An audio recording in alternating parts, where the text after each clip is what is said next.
Active news SLBC tunnel వద్ద 18వ రోజు సహాయక చర్యలు ముమ్మరంగా కొనసాగుతున్నాయి. క్వాడ్వర్ జాగిలాలతో రక్షణ బృందాలు రెస్క్యూ చేపడుతున్నాయి. జాగిలాలు గుర్తించిన D1, D2 ప్రాంతాల్లో ముమ్మరంగా తవ్వకాలు జరుపుతున్నాయి రెస్క్యూ బృందాలు. ఇప్పటికే గల్లంతైన 8 మందిలో ప్రీతి సింగ్ మృతదేహాన్ని గుర్తించాయి రెస్క్యూ టీమ్స్. మరో 7 జాడ కోసం రెస్క్యూ టీంలు అన్వేషిస్తున్నాయి. ఎస్ఎల్బీసీ టన్నెల్ వద్దకు రోబోలను తెచ్చే యోచనలో అధికారులు ఉన్నారు.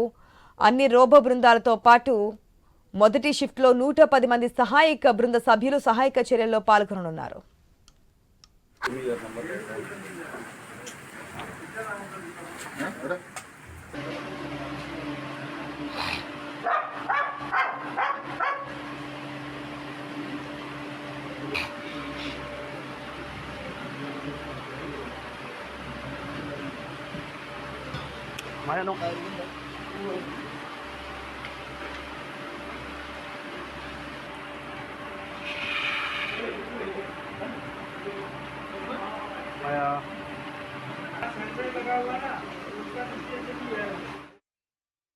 ఎస్ఎల్బీసీ టన్నెల్ వద్ద 18వ రోజు కూడా సహాయక చర్యలు ముమ్మరంగా కొనసాగుతున్నాయి. క్వాడ్వర్ జాగిలాలతో రక్షణ బృందాలు రెస్క్యూ చేపడుతున్నాయి. జాగిలాలు గుర్తించిన D1, D2 ప్రాంతాల్లో ముమ్మరంగా తవ్వకాలు జరుపుతున్నాయి రెస్క్యూ బృందాలు. ఇప్పటికే గల్లంతైన 8 మందిలో ప్రీతి సింగ్ మృతదేహాన్ని గుర్తించాయి రెస్క్యూ టీమ్స్. మరో 7 జాడ కోసం రెస్క్యూ టీమ్స్ అయితే అన్వేషిస్తున్నాయి. ఎస్ఎల్బీసీ టన్నెల్ వద్దకు రోబోలను తెచ్చే యోచనలో అధికారులు ఉన్నారు. అన్వీ రోబో బృందంతో పాటు మొదటి షిఫ్ట్లో 110 మంది సహాయక బృంద సభ్యులు కూడా ఈ రెస్క్యూలో పాల్గొనబోతున్నట్టు తెలుస్తోంది. పూర్తి అప్డేట్స్ మా ప్రతినిధి వెంకటేష్ ద్వారా తెలుసుకుందాం. వెంకటేష్, ఇప్పటికే ఒకరినైతే గుర్తించారు, మిగిలిన 7 ఆచూకీ అయితే ట్రై చేస్తున్నారు. ఇద్దరిది కనుగొనబోతున్నట్టుగా తెలుస్తోంది. అయితే ఏదైతే సీఎం రేవంత్ రెడ్డి చెప్పిన విధంగా రోబోలను కూడా తీసుకొస్తామని చెప్పారు, దానికి సంబంధించి కూడా ప్రణాళిక ముందుకెళ్తున్నట్టు తెలుస్తోంది. డీటెయిల్స్ ఏంటి?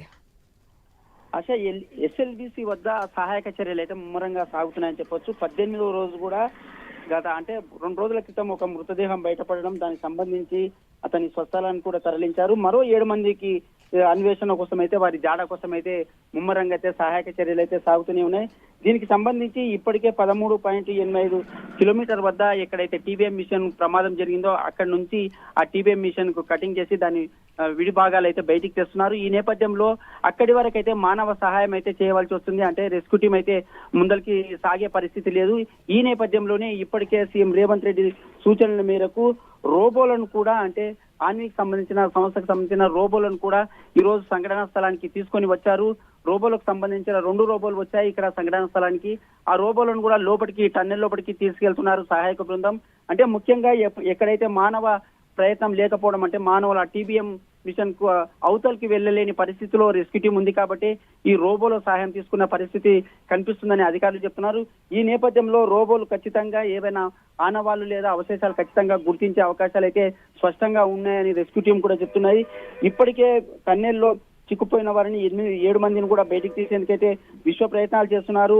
దానికి సంబంధించి టన్నెల్ కూడా ఎక్కడ కూడా టీబీఎం మిషన్ ఎక్కడైతే ప్రమాదం జరిగిందో ఆ ప్రమాదం వరకు అయితే ఆ రెస్క్యూ టీం అయితే వెళ్ళింది. దాని విడిభాగాలను కట్ చేసి బయటికి తెచ్చడం చాలా ఇబ్బందిగా మారింది. ఎప్పటికే ఉనికి వస్తున్న నీటి ఊటతో, దాంతో పాటు బురద రాళ్లు, దాంతో చాలా ఇబ్బందులు గురవుతున్నాయి. ఈ నేపథ్యంలోనే ఇప్పటికే అక్కడ జరుగుతున్న 12 ఏజెన్సీలో కూడా నిపుణులు సహాయక చర్యలు అయితే చేపట్టారు.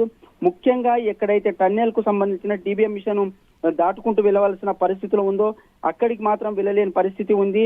దీనికి సంబంధించి ఇప్పటికే 11 కిలోమీటర్ల వరకైతే ఆ రెస్క్యూ టీం అయితే పనిచేస్తున్నారు. ఆ రెస్క్యూ టీం ముందరికి వెళ్ళలేని పరిస్థితుల్లోనే ఈ రోబోలను తెచ్చి ముందుకు తీసుకెళ్లిన పర్యవేక్షించే ఖచ్చితంగా రెస్క్యూ ఆపరేషన్ చేసే అవకాశం ఉంటుందని అధికారులు చెప్తున్నారు. ఇప్పటికే 4 మీటర్ల నుంచి 9 మీటర్ల మేర మట్టి దిబ్బలు, ఇతర శకలాలు కూడా పేరుకుపోయాయి. టీబీఎం భాగాలను కూడా గ్యాస్, ప్లాస్మా కట్టర్ల ద్వారా కత్తరిస్తూ విడిభాగాలనే బయటికి తెస్తున్నారు. ఈ చర్యలు దీనిలో భాగంగానే లోకో ట్రైన్ కూడా చాలా కీలకంగా మారిందని చెప్పవచ్చు.